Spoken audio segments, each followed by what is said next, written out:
What's going on, everybody, and welcome back to TECSpertZ. My name is Nick Green. I'm the News and Sports Director with WZMB.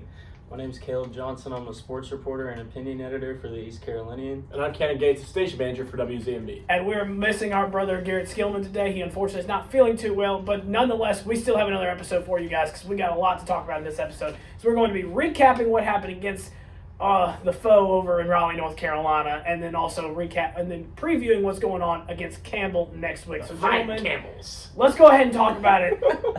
NC State last Thursday night, the Pirates came up short, 24-17. Literally came up short, 4th and 1. Gentlemen, there's a lot we want to get into before we dive deep into it. Let's just go overall thoughts of the game so far. Caleb, if you want to start. Overall thoughts. Well, I'll start with this because I thought it was funny. I predicted the score, but backwards. Honestly, the two things that stuck out to me were that we couldn't run the dang ball. I mean, plain and simple, could not run the ball.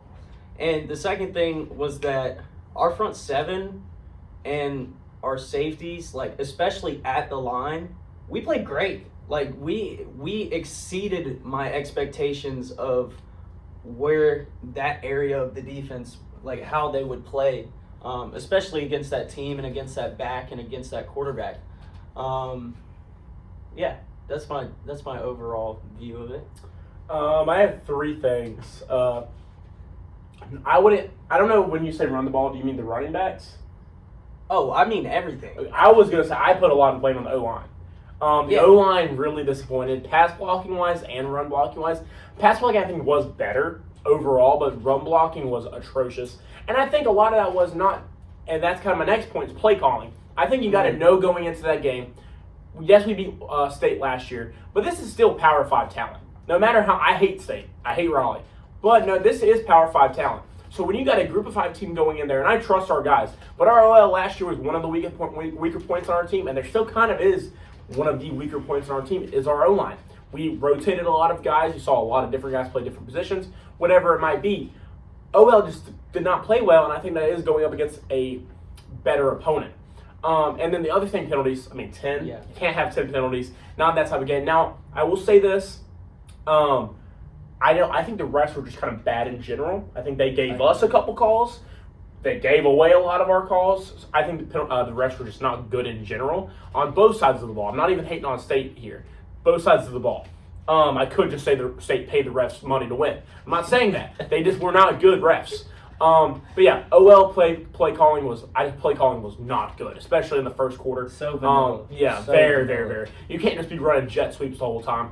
And I felt like I was watching the Frank Reich Panthers. I feel that. But in the second half, I kind of felt like I was watching the Dave Canales Panthers. Yeah. So, I mean, you see what I'm saying? Like, but run the ball, I think, will work better these next 2 weeks for sure. And then in a few weeks, we got the Cougars coming to town, BYU coming to town. That'll be interesting on how the running backs are. But I think that the running backs are good in general.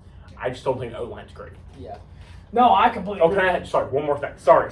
It's State. I know you're going to feel the same way. Right. I also don't. The inside zone is my main problem. The jet sweeps were not good either. I did not like that. But the inside zone was bad. My main reason being none of those 3 guys are Rajah Harris. They're not bruiser backs. No. Marlon Gunn's probably the closest, but I would not consider him that either. Get outside. The speed option for the touchdown the gun, I loved it. I thought that was a great play.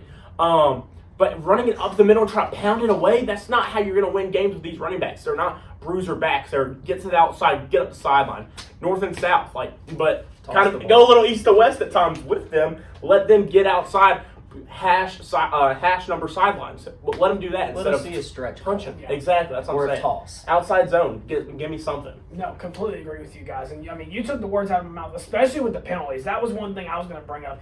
It seemed like in the first half specifically, anytime we get even a little bit something going, there'd be a huge penalty that would bring the drive back, and we couldn't overcome it.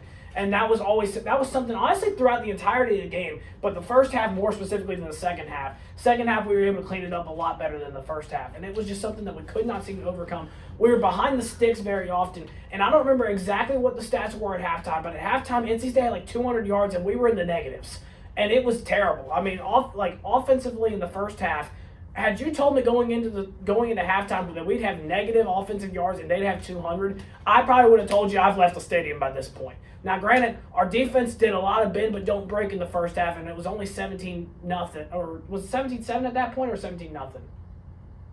Either way, doesn't really matter. It's the last 6 minutes of the second quarter, we looked good. Right. Both sides of the ball. No, 100%. I think it was 17-7 at that point. I believe so. But either way, at that point in the game, it was one of those, I was like, man, this is just a tough look right now. And granted, even coming out of the second half, we had momentum, we had a good solid drive for a little bit, and we just stalled out. And it's like, man, we're so close, but we couldn't get the ball in the end zone, and we couldn't finish drives. And even then, I think we had 3 missed fourth down conversions. Tell me if I'm wrong. We went for it 3 times, either 2 or 3 times, and we didn't get it any of the times. And it's like, guys, obviously the last one's going to be the one. We all know one. Obviously the last one's going to be the one that everybody's going to talk about. But we went for it 2 more times on fourth down. And I don't hate the idea to go for it in those times. But the play calls was just not the best from John David Baker. Now, I still have a lot of faith in John David Baker. But I think we were just way too conservative. I would have liked to see a lot more aggressive offense on this one because we have the playmakers to do it. Anthony Smith was getting a lot of separation, and we just never once got the chance to get him the ball down the field. We had the opportunities there, but we just kept on missing it.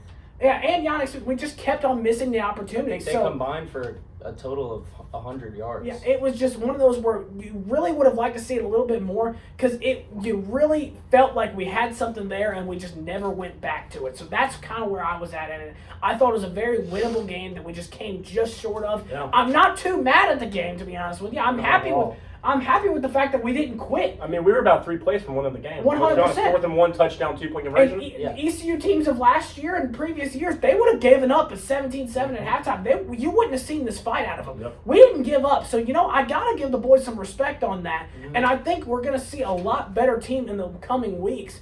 But, man, I think it's just a little disappointing. But I'm not mad by any means necessary. I mean, it was just a hard-fought game from the guys. Rivalry game. And a few short plays from winning the game overall.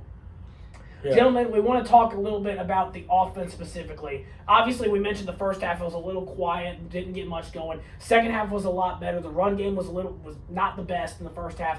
What do you think needs to be done, specifically in the run game, to improve the run game? What do you think needs to be done overall to improve the offense altogether? I mean, I think it's a combination of the things we've just been talking about for the last 5 minutes. It's getting the 2 Smiths the ball. Get those guys the freaking ball. We sat here and talked all last week about how explosive this offense was going to be, and it's because of them 2 and Caden Hauser. Throw the ball down the field, and that opens up your run game. O-line got to pass block better. I think that one thing that we've yet to talk about in terms of the run game offensively is how well those linebackers were playing for State. They were keying those gaps up perfectly. Fordham? Was that his name? I don't remember names. You know what I'm talking about. Yeah. Pretty sure. But yeah, they were hitting the hole hard. Like it was exactly what they were needing to do to make this offense one-dimensional. I think one of the things I liked, and I think you hit on it last week, Nick, is that we're going to see a lot more involvement from the tight ends. Yeah. So they call that. They definitely did that, and that was great to see. I think that, man, it's just really establishing a run game and having the balls to take a shot downfield. Because, I mean, how many times did we see a shot play? 2-3 times in that game? And they all worked. Yeah. They all worked. And that's what Caden Hauser's good at. Mm-hmm.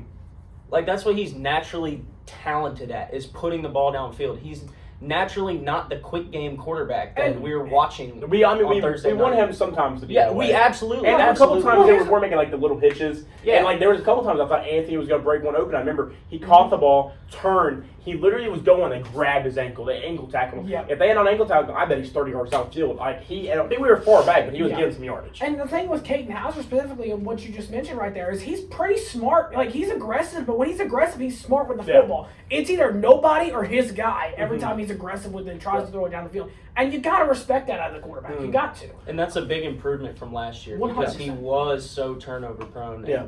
We did not see that at all on Thursday night. And I think we all kind of, I don't know if we exactly said it, but we all kind of agreed was if we win the turnover battle, we'll win the game. Yeah. We didn't win the turnover. Or we did win. That's what I'm saying. We did win the turnover battle. We lost the game still, but that proves that Caton looked well, like played well. 100%. You can just harp on, like, if you don't want to talk about play calling, you're harping on Caton. Just bring up the stats, like 366 yards, only threw about 10 incomplete passes. Yeah. His QBR was like pretty high. I saw a tweet about something that typically quarterbacks, I don't know the exact measure model, but it was like quarterbacks 90 and above, 0 to 100, or the higher tier college football quarterbacks. Like if you're talking about this past Saturday, a guy like who had a big game as a quarterback on Saturday. Saturday we had. I think Rocco Bet, and they played like an FCS team, yes. Yeah. But like I'm talking about that type of performance. Like he was like 19 for 20. He threw the ball well, ran the ball well. Caton's was like an 85. Yeah. Like he looked good. And I only have one knock before you keep going. Okay. My one knock on his performance is purely on that last drive. He was just shaking in his boots when it got down to 3rd and 1 and 4th and 1. I'm gonna disagree. I disagree. Yeah. He missed 2 throws. He missed 2 throws, but I don't think 2 layups. I don't think he was necessarily shaking in his boots. And are you talking about the 4th and 1? Yeah. I don't think that was his fault at all. I think that was a good play. I think the cornerback made a great play. Kate he was about to get hit, kind of threw how he kind of needed to throw. I mean, it wasn't the best throw in the world, don't get me wrong. But it was catchable. But he caught it, and he turned. He did exactly what he should do, catch, turn upfield. The guy just got there. But the cornerback made a great play. And that's another thing I should mention. It's not just OL. The receivers did not block well at all either. No. And don't get me wrong, Anthony Smith does not need to be blocking. He is frail. The one exception to this, and I'll give you the one exception. Was it Mangum? What are you talking about? No, sorry, continue. The one exception to the receivers not blocking well is on the big touchdown by Javante Connor. Yes. Because the receivers were blocking. I think that was Tyler Johnson, who was the one who was running downfield and made the block. I think the last block for Connor. Smith. Yes, I think it was him. I think it was too. But and that's another reason why Pettaway did not play much. Yeah. Was because he's another guy. He's very small. Like, he's not a blocking receiver. Same thing with Anthony Smith. They both should not be out there blocking. Because let's keep it real. The receivers don't block on that play. That's not a touchdown. Exactly. Connor, broke a couple tackles, but it wasn't going to be a touchdown. No, it wouldn't have been a touchdown if you don't get it. Another thing I wanted to mention, you were saying about the offense. It's kind of what we harped on earlier. The running backs necessarily, they didn't play great, but it wasn't entirely their fault. It was the O-line's fault. I don't think nothing necessarily needs to change outside of getting some more outside plays, off tackle, right tackle guard, not in the center of the guard. Get, like I said, hash number sideline, get like that. But also, I don't think necessarily anything needs to change. I think they're running the ball well. It was just we weren't playing better talent. The front 7 for State is better than our front 5. That's just plain and simple. 100%, yeah. I mean, I think our biggest run, they might have been 11 yards, something like that. I think Montgomery got a 9 or 10, something like that yard rush. He finished the game with 32 yards? Yeah. What, our team? I think Montgomery rushed. Oh, yeah. Because technically our rushing yards total were 30, but that was because of the Caton, which mostly wasn't his fault. 100%. Yeah. The second one, I kind of put the blame on him. It was right. I mean, it wasn't a good ball, but it was right. It was right there. It was there. Catchable. But yeah, I don't think necessarily anything the next 2 weeks are gonna change. I think Campbell we should lay down the smackdown on. We'll get to that in a little while. Yeah. But yeah. Yeah, no, guys, I completely agree with you. I mean, like I said, I called it last week with the tight ends getting involved. We did see that both tight ends, Desiree Riles and Javante Connor, get involved, and they helped us in tremendous way. Yeah, Riles had the better stat line. Connor only had 2 catches, but you can tell. I think Connor had a couple more targets than that. He did. Yeah. And I tell you what, both of them played a big role in the game, and it was clear they were trying to get him involved a little bit better. Obviously, people are going to harp on the play calling, and in the first half, I completely agree. The play calling was not that great. I think it took us way too long to realize the run game was just not really working. And obviously, you don't want to completely abandon the run game because that's never a recipe for success. However, there comes a point where you need to realize, okay, we can't rely on this. This is not something that's going to get us. Unlike in the bowl game, we did rely on the run game because we had Raji Harris, who was going to run all over the state defense. Over 300 total yards rushing. It was ridiculous. So, obviously, in that game, it was different. So, it was a completely different ball game this time around from last time around. It was clear State was, hey, we're going to stop their run game. We're going to make Caton Hauser beat us. And Caton Hauser did just about everything he possibly could to beat us. Just about everything. Obviously, there's a few mistakes we kind of talked about a little bit. But few kind of minor mistakes. He didn't turn the ball over. He never had one big, huge mistake. And Caton Hauser played a great game. And now the nervous factor I'll bring up with you, the first drive or two, he did look very nervous. 100%. He did look very nervous. I will give you that too. The first drive he did. But even on the first drive, it was some dropped balls in there. It wasn't fully his fault. He couldn't get in a rhythm. Right. I wouldn't even really blame it on Caton. Also, there's something that we had to not mention as an offense as a whole. Brock Spalding. I was Oh, just Brock about to say Spalding, that. yeah. Like, there's another name Like too. if we we can had talk about. if we had won, that was a legacy game for Brock Spalding 1000%. because he was the receiver on the team. That was like 6 catches for like 90 yards. Like he was the 1000%. receiver, and it was a couple screens like the two twins outside catch the ball, try to get yards. And actually, we did that play well the whole Very game. versatile. Yeah. Very But versatile. then the biggest play I think he had was a little like stop go. Oh, dude, I it was was a beautiful that route route. was It was, disgusting. and Beautiful because I route. remember where I was at, where I'm looking Kate and I'm looking at him, and I just kind of like have this, and I see him go and take off. I'm like, Kate, oh, he goes to the mouth. It was Yeah. beautiful. I mean, Oh. I was in the same boat from my angle of the stadium. It was just absolutely beautiful, and it was I still like kind of get chills thinking about it a little bit because it was a beautiful, beautiful Mhm. route by Brock Spalding. Great game for Brock Spalding. I think you'll definitely see a lot more from him in the coming weeks because. Well, I of think we got to the way he rotate. played. I mean, that's our Oh, offense. you have Yeah. to, but I think you'll see a lot more. He's going to get a lot more playing time because of that. To your point earlier too, Brock Spalding is a guy who can block. Yes. True. Mhm. True. He can block, and he's kind of a vet in this program now. Because when you think about it nowadays, college football, if you're in the program for 3 or more years, you are a vet. 100%. Whether that be it could be a redshirt sophomore. Yes, at this point, I mean, and he is kind of a vet. I think that's his age, or he may be a little bit older than that. Yeah. I think the other name that we haven't mentioned is someone on the defensive side of the ball is Damian Wilson. Yeah, I was going to do strictly offensive. Yeah, but so he did have a great game. That was mean, going to be the next 2.5 one. TFLs. Yeah, he had a great game. And also too 10 TFLs total for the team. Yeah. McIver had a good game. Yeah, McIver McIver in the did. D-line. I said that was actually Both gonna be the tackles next, did. That was going to be the next point I was going to bring up, gentlemen. Is actually I know I specifically. I'll talk for myself here. Was very hesitant about how the defense was going to play going into The game against kind NC of State. the teams kind of we thought it was going to be defense. We were worried offense. No problem. Yeah, it was actually Flipped. the opposite. Yeah. So I'll go ahead and I'll take the credit. I'll take the blame for that one. I was a little hesitant about the defensive side of the ball. I don't know. I'm not going to speak for y'all, but I was pleasantly surprised with how the defense played No, overall as a I whole. fully believe. I want to talk about this. Obviously, it wasn't a perfect game by the defense. They did give up a lot of yards, but it was very bend but don't break. They didn't really have. They had a few breaks, but not many at all. Gentlemen, let's talk about the defensive side of the ball for a little. What did you like, and what do we think we need to improve on for the next coming weeks? I mean, like I said, the play from front seven and our 2 safeties was just impeccable. Yep. I can't tip my cap enough to Jamali Riddle and Tegan Woke. Those Yep. two Cap. guys are Cap. absolute studs. Shout out Tegan with the pick, even though that was like the least exciting pick I've ever seen in I my was life. pretty exciting in the stadium. I'm not Yeah, gonna lie. I mean, in the stadium, I'm It sure. wasn't a good ball. Yeah. No. On the TV, I was like, wow, he threw it Right to him, yeah. But I mean, I think that our corner play needs to go up. But I think what we did a good job of was tackling. Surprisingly, as a secondary, We tackled well. Yeah. we did tackle well. And where was I going with that? Oh, CJ Bailey had a great game. He 300 yards, a pick and a touchdown, and he rushed for one too. Yeah. I mean, great game. He's young quarterback, but they did a good job of bending and not breaking. Just keeping him within the lines, keeping him within the reins. What do I want to see from this defense? Yeah, just elevated corner play. I think everywhere else we were great. We were hitting at the line. Like we were. exactly the style of football that I want to see from this Josh Aldridge and Blake Harrell defense. Yeah.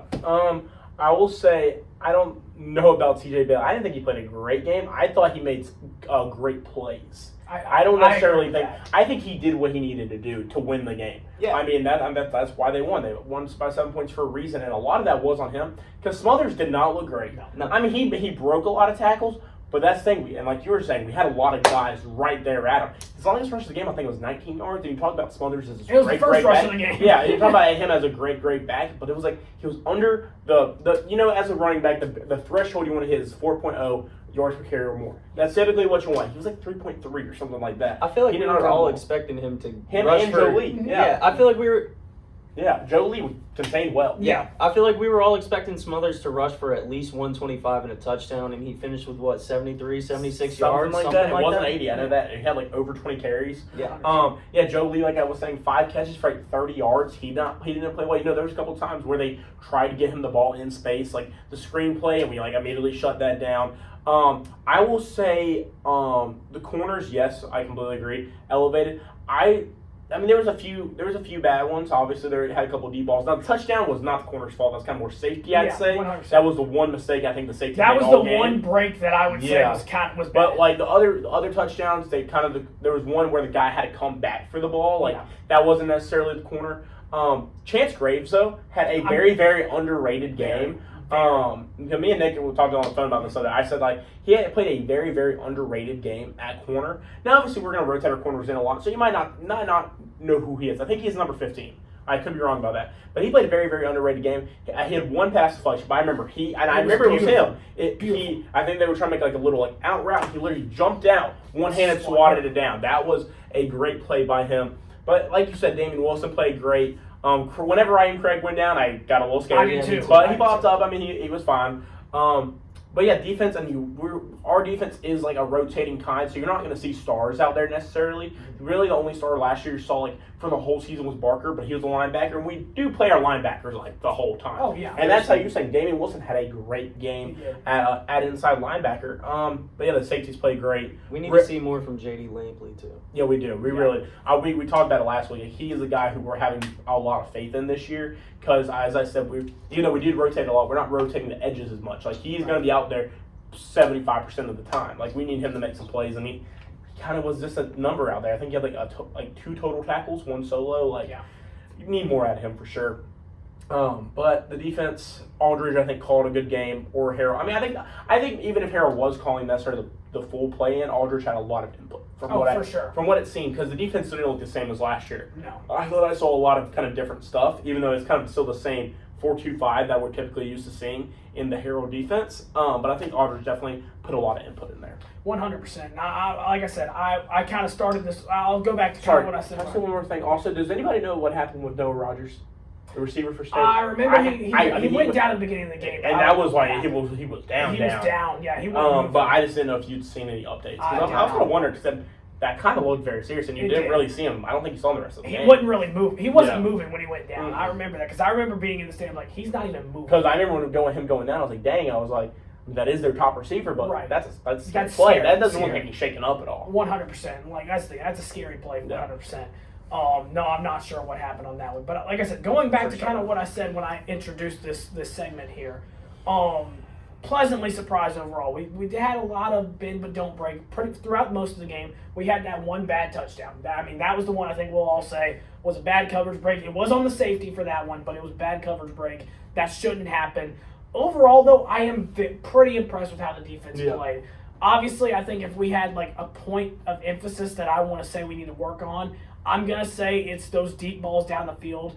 But even for the most part, that was pretty much in check. They would have a deep ball down the field, but then they'd get in the red zone and be all right, let's lock it down. They're not getting 6 here. Yeah. And like it's like, okay, that was our first drive of the game. They got down the goal line, but we only gave 3. And that's what you want to see out of a defense going against the Power 5 opponent. They're going to make some plays down the field, but stop them from getting in the end zone. That's the real big thing that's going to matter.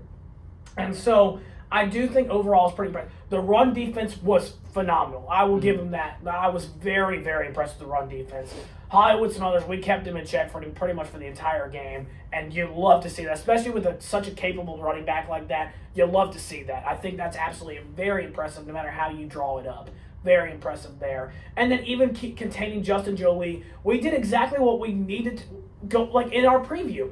We said in order for them to beat us, we want C.J. Bailey to have to beat us with other playmakers other than Justin Jolie and Hollywood Smothers and Noah Rogers.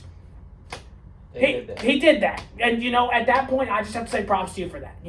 Because we did the defense, I can't really blame the defense on this one. The defense did exactly what I wanted them to do going into the game. Justin Jolie didn't have a great day. Hollywood Smothers didn't have a great day. And C.J. Bailey, he had a good day, but it wasn't great. There was definitely, he made his mistakes. C.J. Bailey beat us. I would say that. I would too. But Caden Hauser played better. Yeah. And so I'm like, it wasn't like an all-star day from C.J. Bailey. And it's truly one of those, you sit there and you're like, all right, they were the better team. Props to y'all. If we would have started off a little bit better, I think we have a completely different outcome here. But, oh well, hats off to you at that point. I think that's kind of my overall thoughts. Hats off. I completely agree. The one thing I wanted to say, for the first time in I don't know how long, our special teams outplayed another team's special teams. Oh, well, yes. Because I know they're thinking State should have won by a lot more. The kicker missed a couple field goals. Mazzy, I believe, was the one kicking for us, and the field goal is the new guy. He Kicked well. Also, Leary, I liked him a lot better than Luke Larson from last year. I thought Leary punted the ball well. He also had the throw for the first down. Which that was a gutsy call. Gutsy That was a gutsy call. I don't know if I'd have done that. And of course, we gave the ball back to him like 2 minutes later. Oh, yeah. But ended up doing it for nothing. And I'm not even talking about the throw. I mean, but the punts. He punted the ball well, and our special teams did well. Like, they had no special team chunk plays. We returned the ball well, so our special teams and played even very, on the very well. 57-yard field goal that we attempted right before halftime, He was close. He was close. It was accurate. Yeah. It just didn't have enough. Like, you can't be mad at it. And it's a college kick. Yeah, you cannot. I be had mad some at it. people in our section saying stuff about. I'm like, dude, that you see how long that Honestly, I was happy it was accurate. Yeah. I was happy. We're not a Power 5 school either. Yeah. Like, I was happy it was accurate, to be honest with you. Like, I sat there right after, I was like, what? You know At what? 47, he probably makes it. Oh, 100%. I was like, you know what? Good kick. Honestly, 50 yards he's got. Like, 50, 54. I'd give him even 54 I don't know about yards. 54. I'll give him 50. I'll give him 50. I think 54, it's off the bottom of It the was upright. closer. It was definitely closer whenever I watched it back. Seeing it, I was kind of like, I mean, it was not bad, but when I watched it back, I was like, wow, he was close. He was close to Like, it, yeah. So 100% there. So I think overall, I think that's kind of our thoughts. Oh, hate State. That's my last thing. I say, gentlemen, do we have any more closing thoughts about NC State before we move on to Campbell? Also, Raleigh sucks as a town. Oh, I it hate definitely that place. does. I hate that place. Yeah, it's just unfortunate. Like, if this were any other Power 5 team that we lost to, we would be sitting here grinning. It's just that it was the Wolfpack. That's what stings That's about exactly this L. right. Fair. And you know, this team last year, with outside of all the drama, as time moves on, this team continues to get better. We have a gauntlet. I was thinking it too. We have a gauntlet schedule, but I think that I still have high hopes for this team. It's not in the gutter at all. What? It got a little bit better. Our schedule whenever Army lost to Tarleton State. That too. Like, wow, that was That insane. too. Sorry, I had to bring that up. We did play them, so I was like, It got a lot better after seeing that, and I completely agree with you. maybe All we right. kind of took a hit, though. All right, gentlemen, let's get into it. Next week, this Saturday, Saturday. 6 p.m., baby. 6 p.m., we're playing the Campbell Fighting Campbells. Bowie's Creek. I think we all kind of know. This isn't baseball. We don't really struggle against them in football. We do struggle against some of the baseball. In baseball, we For do. no reason. In baseball, we cannot beat them. They're This is solid, not but baseball. we shouldn't beat This them. is not baseball. This is football. We play them on a weekend. Gentlemen, what are your thoughts going into this game? And honestly, I don't think we're going to have. So let's just go ahead and do thoughts and score predictions right now. This is our easiest game of the season. If we don't kick their teeth in at home, I'm going to be a very upset man. I think we win 38-7. I need a 50 burger. I was I thinking need a 50. 50 burger. Same 50. I'm going like. I'm trying to think math in my head. I'm not good at math. Remember, Blake Harrell's a very respectful guy. Yeah, but last year, like, we still 52-3. Okay. Actually, I'll say 52-10. They'll get a touchdown in the fourth. Okay. 52-10. Yeah, then we get a couple field. Well, I say we're getting 7 touchdowns. Kind of have a feeling here, and then a field goal or something. But yeah, 52-3. We should win. I would like to see us. First quarter, I don't care necessarily what the score is. If it's 0-0, I'm not going to care. It shouldn't be. But my main thing is run. Like I obviously want to see Caton open the ball and throw it over the top, which we definitely will. But we need to establish the ground game, just to at least get some tempo and get some reps in there. And so yeah, also wanted to mention Coastal got killed by Virginia. They Let's did. talk about next week, and we'll talk about that more. We will talk about that next week, Yeah. but they sure did. And that'll be something to keep our eyes on as to how they respond this week. Yeah, I mean, there's not much really to say. It's an FCS opponent here. I think we should kick their teeth in. I don't think there's going to be much really to say here. We'll be having a very different conversation if we don't kick their teeth in this week. I mean, I saw they barely lost to. To give them Rhode credit, Island. They barely lost to Rhode Island. They were top, up. Yeah, at one point in the fourth quarter. I will give them credit there. They almost beat a top 10 FCS team. I'll give them some credit where credit's due. I'll give credit where credit's due. Yeah. Rhode Island football. Yeah, Yawns. exactly. But- But I still had to say it. At the same time, this is ECU. I'll give them some football. credit, You yeah. know, I think They're also coming to They're coming to first down home game of the Franklin. year. Night Home game. Oh, home so opener, excited. night game. Like I said, the energy's gonna be electric here. I think we're gonna go. I'm gonna say 56-10. Give me the Pirates. I think It's I love There it. we go, baby. I love it. Give me the Pirates. It's always been the Pirates, so I think that's going to be my score prediction. I think we'll just run all over them. Not really much to really say on this. I need to say one thing. Okay. Completely off the topic of Campbell. What's his name? Kyle Long, The guard, Oh, yeah. yeah. the tackle from Maryland. Yeah, I think it was guard. 75, Pretty sure right? he's guard. I don't know. Get your emotions in check, dude. Why are you fighting your first game in a Pirates uniform? Oh, yeah. Why are you doing that? Wait, the guy who's playing tackle, the guy who's playing guard. Right tackle or right guard? I don't remember. I just The know it's the tackle- guy from Maryland. The tackle is Cooper Travinsky. So then it's the guard. So Kyle Long. I think you're right. Yeah, Kyle Long from Maryland. Yeah. That's all I know. Get your emotions in check, dude. Because He didn't have a good game. No. No. And then they put in. he was trying to fight everybody. Like, Yeah. dude, this is the first time you ever put on a Pirate uniform. You don't have beef. He's with these excited guys. for the rivalry, man. I think they, He cost us big. He I think killed they- 2 drives. I think they rotated in Panda Askew, who Yes. they did say he looked better. So They did. Gentlemen, second half O-line did look better. I think that's why I'm pretty sure they did that, and they put Weaver in, Bryce Weaver over Cooper Travinsky at right tackle. I think. gentlemen, do we have any final thoughts before we close this podcast? Go Pirates. Go Pirates. All right, y'all. That's all we got for you this week. Thank you so much for watching. We'll be back next week to recap what happened against Campbell and to preview what's going to happen at Coastal Carolina. They're over here spreading rumors about me. I know what they're whispering about right now. However, that being said, thank you so much for watching. Go Pirates.